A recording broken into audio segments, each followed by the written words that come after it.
నిజామాబాద్ జిల్లా ఆర్మూర్లోని ఎంటీఓ కార్యాలయంలో వికలాంగుల క్యాంప్ ఏర్పాటు చేశారు. స్త్రీ శిశు సంక్షేమ శాఖ ఆధ్వర్యంలో నిర్వహించిన ఈ కార్యక్రమానికి ముఖ్య అతిథిగా ఎమ్మెల్యే రాకేష్ రెడ్డి హాజరయ్యారు. వికలాంగులకు భూమి లేని వారికి కుల ప్రస్తావన ఎందుకని ఎమ్మెల్యే అన్నారు.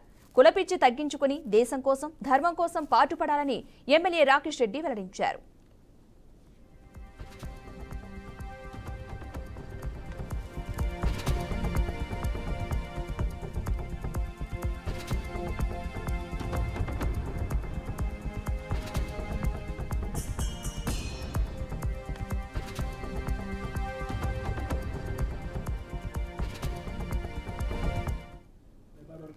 ఒక మంచి 150 గజాలు చూపించి ఒక మీకు మంచి అసోసియేషన్ ఈ పార్టీ లేదు, పేదోడు పార్టీ, లేనోడు పార్టీ.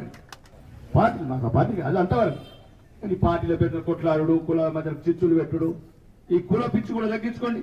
కాలు లేనోడు కులం ఎందుకు, కళ్ళు లేని కులం ఎందుకు, కడుపు లేనోడికి ఎందుకు, బువ్వ లేనోడికి, భూమి లేనోడికి కులం ఎందుకు, కడుపు నిండినోడికి వాళ్ళు చేసి ఈ కుల పిచ్చి కూడా తగ్గించండి.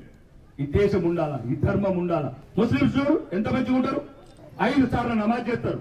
క్రైస్తవులు చూడు ఆదివారం హల్లెలూయా అనుకుంటా దేవుణ్ణి ప్రార్థనలు చేస్తారు. మీకేం పుట్టింది రోగం? గుడికోడు, పూజ చేయడు, ఏడాదికి ఒకసారి కొబ్బరికాయ కొట్టి 100 కోరికలు కోరుకుంటారు. ఎవడొస్తాడు? ఒక ముస్లింకి అయినట్టు, క్రిస్టియన్ అయినట్టు, హిందూ కావాలి. మీకు కూడా ఆర్మూర్ ఎంఆర్ వరకు ఎప్పుడు ఒక మంచి 150